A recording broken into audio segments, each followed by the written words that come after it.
Ouais, c'est génial. Assise au soleil devant sa maison, Charlotte jouait tranquillement avec sa poupée, quand elle vit un grand chien s'approcher d'elle.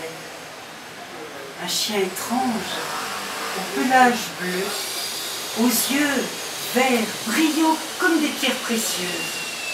« Pauvre chien bleu, dit-elle en le caressant, tu as l'air abandonné. » Alors, elle partagea avec lui son pain au chocolat.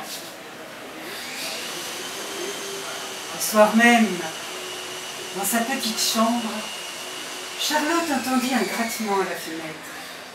Le chien bleu était là. Elle sauta dans le jardin pour le rejoindre.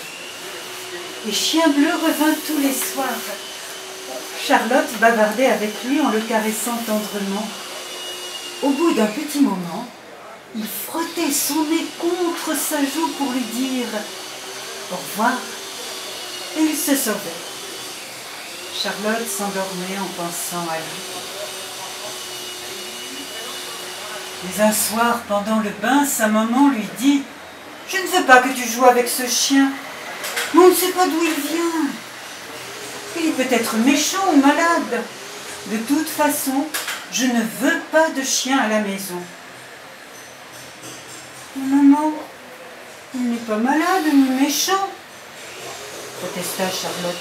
« Tu sais, je reste juste un tout petit moment avec lui, puis après ça, je me couche. Je l'aime tellement. On ne peut pas le garder. » « Pas question, » répondit la maman. J'ai dit non. C'est non.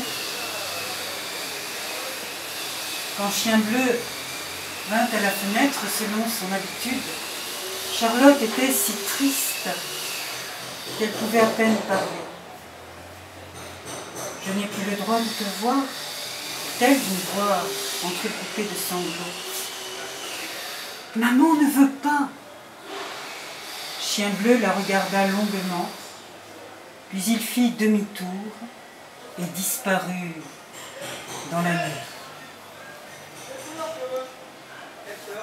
La maman de Charlotte, voyant sa petite fille si triste, voulut la distraire de son chagrin. Alors, par une belle journée, elle l'emmena en pique-nique dans les bois. Après le déjeuner, elle lui tendit un petit panier et lui dit « Regarde bien le long des chemins et sous les buissons. Je suis sûre que tu trouveras des fraises des bois. Mais attention, ne t'éloigne pas. » Charlotte s'enfonça dans le bois, et comme elle trouvait de plus en plus de fraises, sans s'en rendre compte, elle s'éloigna de plus en plus de l'endroit d'où ses parents pique-niquaient. Quand le panier fut plein, elle voulut retourner sur ses pas.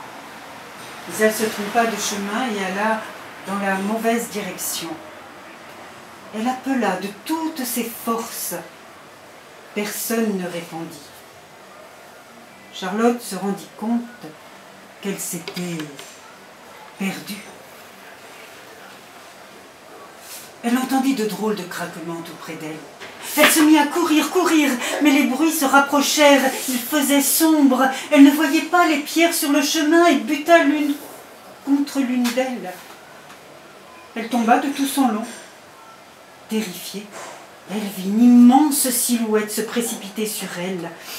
Lorsque l'animal fut tout près, Charlotte poussa un cri de surprise. C'était Chien Bleu. Il l'avait suivi à la trace et retrouvé dans la forêt. Elle l'enlaça de toutes ses forces. « Oh, tu vas me ramener à la maison ?» demanda-t-elle. « Il faut s'abriter pour la nuit, » répondit Chien Bleu. « Il ne faut pas réveiller l'esprit des bois. Demain, nous rentrerons. » Il trouva une caverne dans les rochers, ramassa des brindilles. Lorsqu'il souffla dessus, les flammes s'élevèrent réchauffant la petite fille. « Dors maintenant, » lui dit-il. « Je veille sur toi. »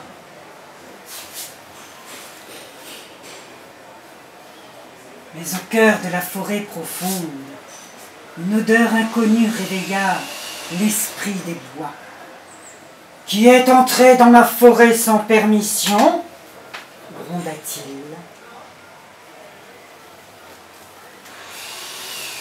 Transformé en panthère noire, il se glissa silencieusement à travers les herbes. À la lueur du feu, il aperçut Chien Bleu et la petite fille endormie à ses côtés.